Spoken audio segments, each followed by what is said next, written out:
All right, so what I'm doing tonight is I have this Lindsey. Hey, Lindsey. Hey.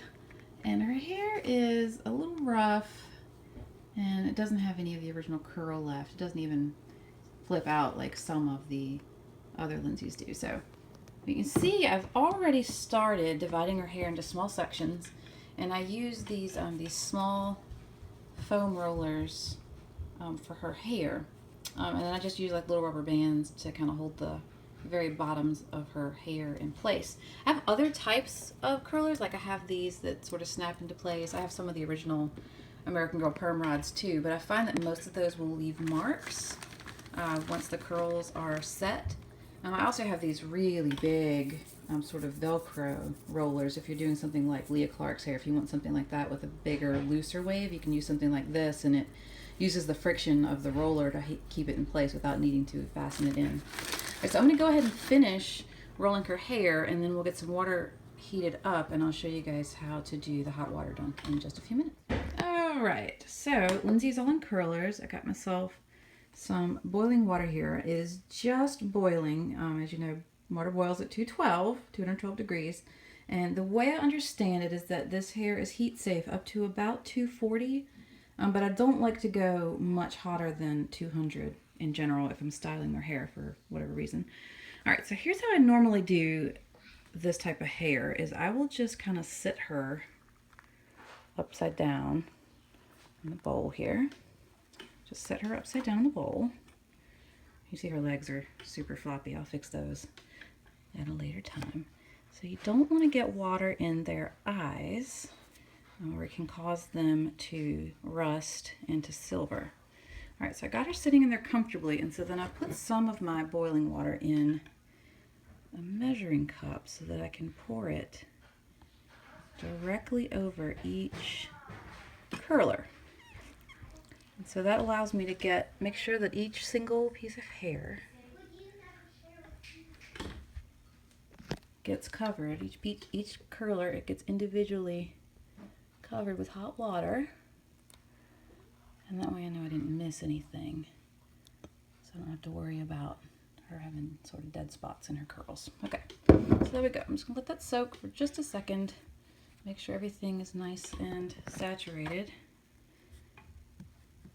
Okay, so it looks like everything is nice and hot and wet.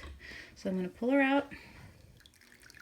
It's okay if some of the curlers pop out. You just want to make sure that the hair kind of stays coiled around. I'm just going to lay her flat here for a few minutes and let it drip dry some. And if you want the curls to stay super curly, then you're going to want to leave the curlers in her hair until they completely dry. But if you want kind of a looser curl, you can go ahead and take them out as soon as they're cool to the touch. You just want to squeeze out the extra water with a towel either way. That'll help you get their hair to dry because it can take a few days for it to dry. So I'm going to leave this in for maybe overnight, and then I'll take her curlers out tomorrow and see how we did.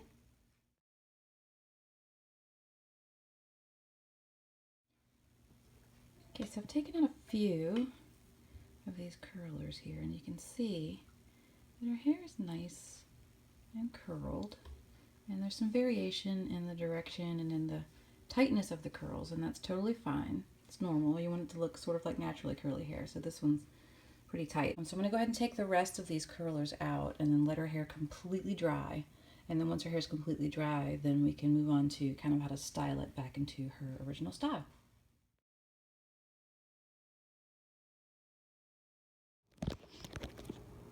Alright, so Lindsey's hair was mostly dry. I took the blow dryer, and what I'll do is I usually take it and just make really tight twists and hold the blow dryer close to the individual twists one at a time. And you'll notice as you're blow drying, if you get real close, you'll start to kind of see the little frayed ends even melt in a little bit into the twist. You don't want to do too much of that because you'll be able to notice the melting of the hair, but a little of that is actually going to enhance the shine and the consistency of the curl.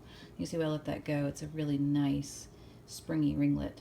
So here's what she looks like right this minute after we have blowed her dry, which is already a dramatic improvement over what she had when we started.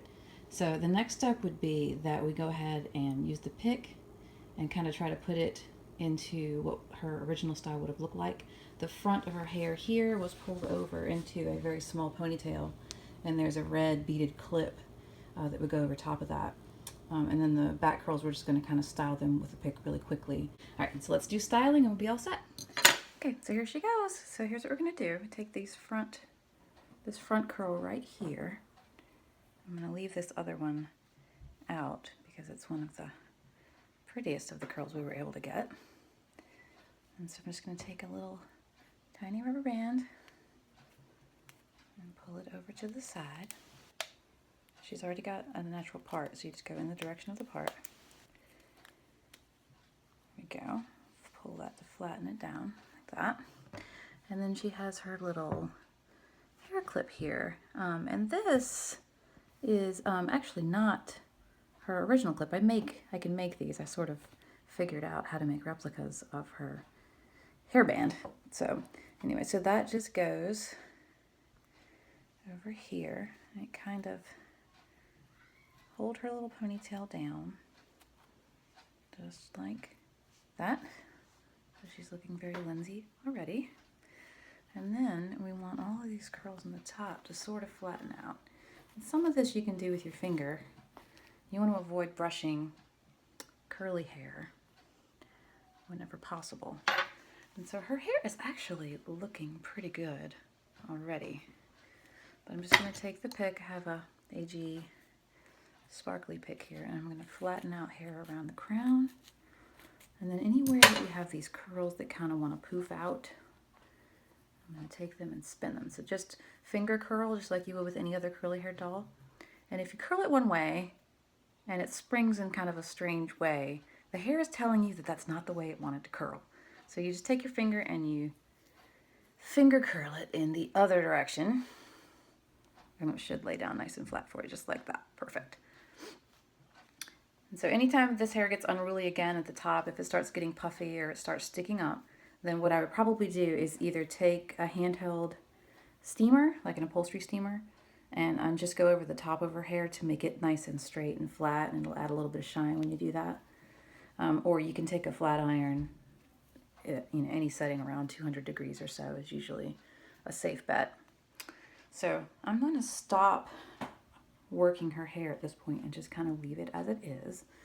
But as you can see, Miss Lindsey has been restyled, and while it is not perfect, it doesn't look like a lot of the dolls you see on eBay have been sent into American Girl, and they came back with a much softer and much curlier wig than the original Lindsey dolls would have had back in 2001. But this one, is one of the original dolls. She's not had a new head, but it looks a lot more like a modern replacement of Lindsey. So I'm just gonna finish this side of her hair over here. Get those little curls nice and curly, bouncy, but then laying nicely at the side of her head. I wouldn't want to go the other way. So there we go. And we're gonna leave her just like that. So bye.